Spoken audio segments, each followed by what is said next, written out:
Yes, so I'm at the scene of the deadly strike. You can see a crater in the ground behind me where we think the missile came in. You can see there's a lot of work going on to try to deal with the damage. It hit a water main, so there was floods here. We've been told that 4 people were killed. You can see the damage to the building there behind me. I've been told that that's a place where there's offices and apartments.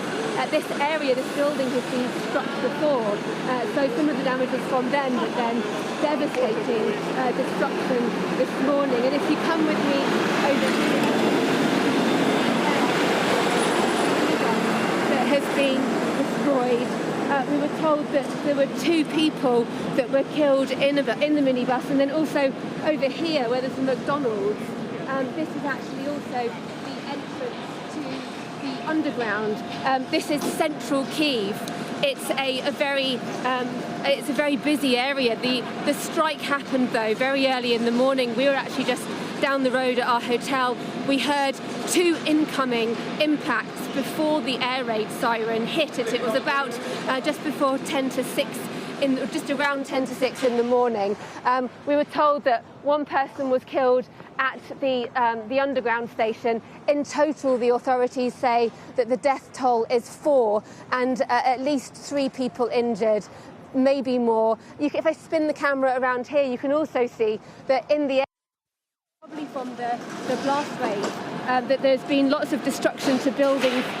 This is the back of the McDonald's, but then also over here you can see that that apartment block there's windows shattered, there's a shop front here shattered. People are trying to clear up, but again, this is daily life across Ukraine.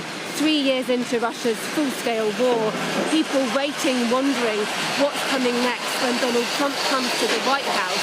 But right now, the war is very much real, deadly and painful.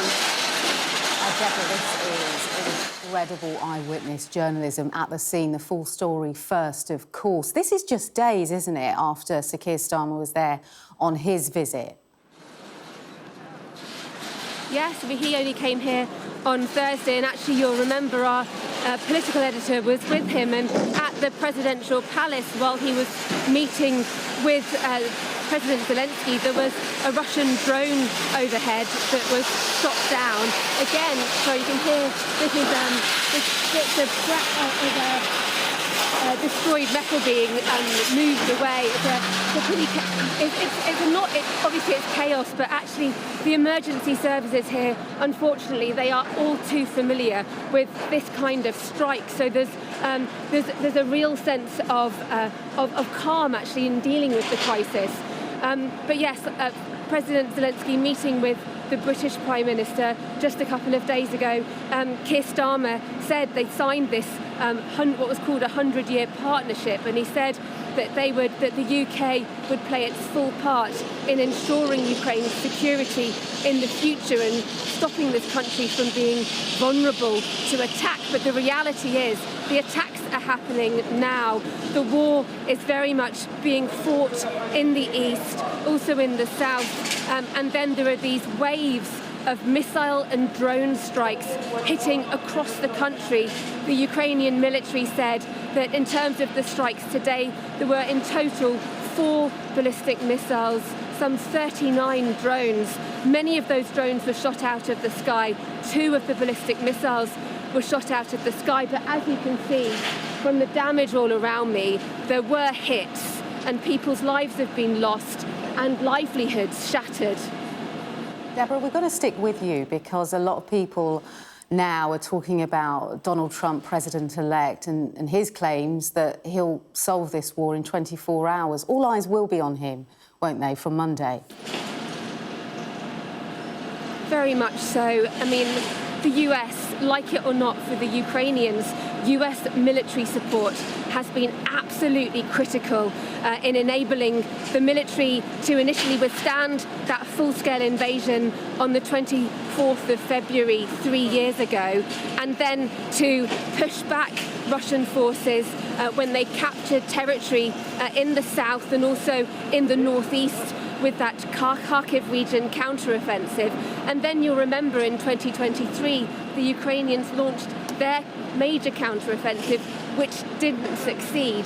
And the Russians have been fighting back ever since. And the Ukrainians absolutely need continued US military support to be able to continue with their fight. And the worry is, if that were to stop, where that would leave the Ukrainians. Of course, for Donald Trump, though, he's not going to want to allow Vladimir Putin to declare victory here. He will very much want to seal a win in terms of ending the fighting in a way that is a compromise for both sides. But we've been with soldiers in the east, and they are very clear that they would not be happy in any kind of compromise that would see Russian forces holding on to Ukrainian territory that they have been fighting and in many cases dying for. And so for Ukraine, for its president, this is a moment of real uncertainty. Donald Trump did initially say he wanted to end the war. He could end the war within 24 hours, but his more recent language has been maybe a better reflection of the reality of the complexity of what's at stake, with his envoy for Ukraine saying it could take 100 days.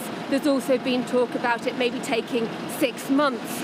Either way, though, clearly Donald Trump wants to see this war end. He hasn't yet said how.